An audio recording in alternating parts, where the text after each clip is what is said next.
Hey, welcome back to Gold and Blue today, everybody. If you are a college football fan, go ahead and hit the like and subscribe button. That is all we do here every single day. And don't forget to send gear to represent your team and yourself to be a part of my background forever. All you have to do is send your gear to P.O. Box 360, Liberty, South Carolina 29657. Welcome to the Twilight Zone, everybody. Teams that we are used to being bad have started off the season 3-0. This is absolutely insane. So what I want to do with this video is talk about the teams that we've gotten used to being bad that have started out undefeated 3-0 and what they could look like going forward. First, we'll start off with Florida State. Of course, they have started off the season 3-0. They went 5-7 in 2021. They beat FCS Duquesne 47-7, LSU in New Orleans 24-23 off a blocked point after. And then they went on the road to Louisville 35-31. Here's what their remaining schedule looks like. Boston College at home, win. Wake Forest at home, question mark, could go either way. At NC State, that's a loss. Clemson at home, that's a question mark, that could go either way. Georgia Tech at home should be a win. At Miami should be a loss. At Syracuse also should be a loss. And then Louisiana, that should be a win. And then Florida at home, that should be a win. So I think Florida State has the potential of going 7-5 or higher if they can win some of those question mark games. Next up is Syracuse. Yeah, they started off the season 3-0. They finished 5-7 in 2021. This year they have wins over Louisville 31-7, at UConn 48-14, and then a home win against Purdue 32-29. Here's a look at their schedule. Virginia at home, that's a win. FCS Wagner, win. NC State at home, could be a win, but I have it as a question mark. At Clemson, loss. Notre Dame at home, win. Notre Dame is terrible. At Pitt, question mark, but they could win that. Florida State at home, I have that as a win. At Wake Forest, loss. At Boston College, win. So Syracuse could have an 8-4 season or better. That's a really good year coming off of 5-7. Next up is Indiana. I'm a little shaky on Indiana, but they are 3-0. Last year they went 2-10, so they already have one win better than last year. Wins over Illinois 23-20, FCS Idaho 35-22. And then Western Kentucky, it did take overtime 33-30, but their schedule is absolutely brutal. At Cincinnati, that's a question mark. Winnable, yes. Lock, no. At Nebraska, that's a win. Nebraska's terrible. Michigan at home, loss. Maryland at home, win. At Rutgers, I had that as a loss. Penn State at home, loss. At Ohio State, loss. At Michigan State, loss. Purdue at home, maybe they could pull off a win. So Indiana 5-7 unless they could flip some of those question marks to a win. But hey, it's still better than last year. Next up, mighty Rutgers has started off the season 3-0. Last year they went 5-8, getting to a bowl because somebody else had to back out. But this year they have wins at Boston College 22-21, FCS Wagner 66-7, and then at Temple 16-14. Not impressive, but hey, a win's a win, right? Next up, a bad Iowa at home. That's a win. At Ohio State, loss. A bad Nebraska at home, that's a win. Indiana at home, should be a win. At Minnesota, loss. Michigan, loss. At Michigan State, loss. Penn State, loss. At Maryland, maybe that could be a win. So I have Rutgers going either 6-6 or 7-5. That's still better than last year. Next up is Duke. Another perennial loser that has started the season 3-0. Last year, they went 3-9. So they've already equaled last year's win total. Wins against Temple, 30-0. At Northwestern, 31-23. And then FCS North Carolina A&T, 49-20. Here's a look at their schedule. On the road to Kansas, that's actually going to be a blowout loss. Virginia at home, that's probably a win. At Georgia Tech, they're terrible. That's a win. North Carolina home, loss. At Miami, loss. At Boston College, really, really bad. Should be a win. Virginia Tech at home, should be a win. At Pitt, that's a loss. And then Wake Forest, that's a loss.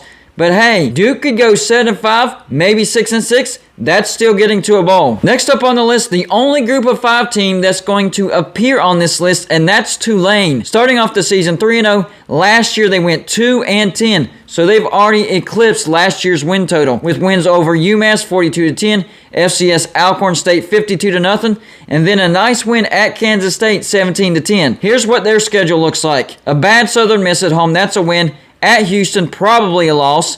East Carolina at home, I'm going to give the win to Tulane. At USF, they're terrible, that's a win. Memphis at home, that's a win. At Tulsa, that's a win. UCF at home, that's a win. SMU at home, that's a win. At Cincinnati, I have that as a loss. So Tulane can go from 2-10 to 10-2, completely flipping their record from last year. That's impressive right there. Next up is Oregon State. Now, last year they did go 7-6, not horrible, but they're off to a 3-0 start this year, and they're looking good at it. With a win over Boise State at home, 34-17, at Fresno State, 35-32, and then yesterday, FCS Montana State, 68-28. This is why I have Oregon State ranked. Unfortunately for Oregon State, they have one of the tougher schedules in the Pac-12. Here's what it looks like. You get USC at home. I have that as a question mark. It's winnable. Still going to be tough, though. At Utah, that's a loss. At Stanford, I think that's a win. Washington State at home, I think that's a win, but I can't lock it in. Washington State is better than people realize. Colorado at home, win. At Washington, loss. Cal at home, that's a win. At Arizona State, that's a win. And then Oregon at home. Very winnable, but Oregon is tough. But at minimum, I have Oregon State going 7-5. If they can win a few of those question marks, they could be looking at a possible 9-3 season. That's a big bounce back. Next up is Washington, off to a 3-0 start. Now, they're not a perennial loser, but last year they did go 4-8. This year they've beaten Kent State 45-20, FCS Portland State 52-6, and then a nice win against number 11 Michigan State at home 39-28. Remaining schedule is not that bad. They get Stanford at home, that's a win. At UCLA, I have that as a question mark, but that's a very winnable game.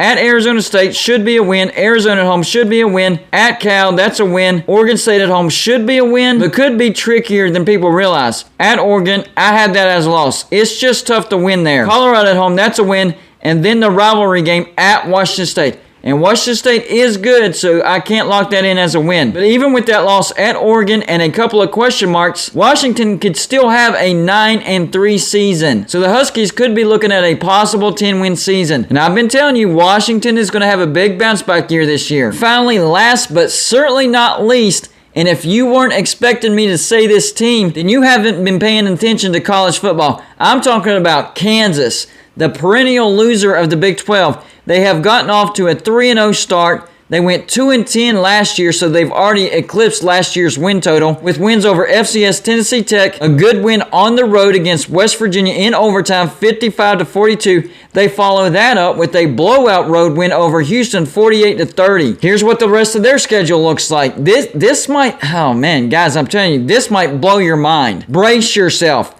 Next, they get Duke. That's a win. Iowa State at home. That's a win. TCU at home. That's a win.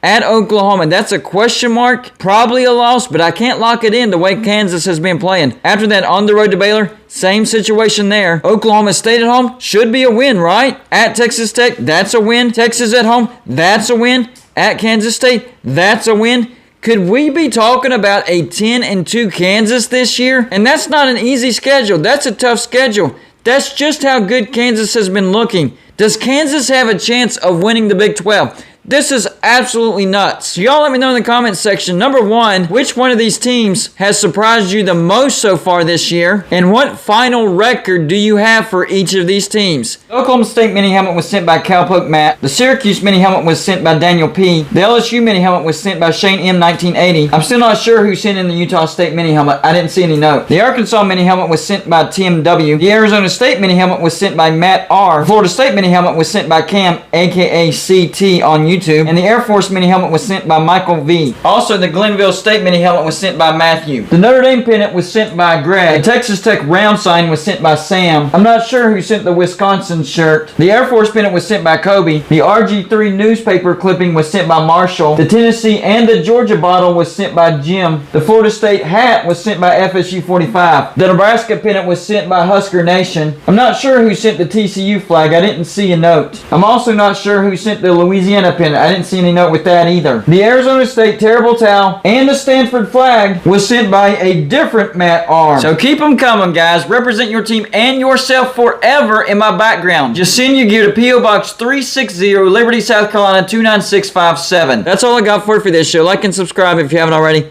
and I'll see you on my next show.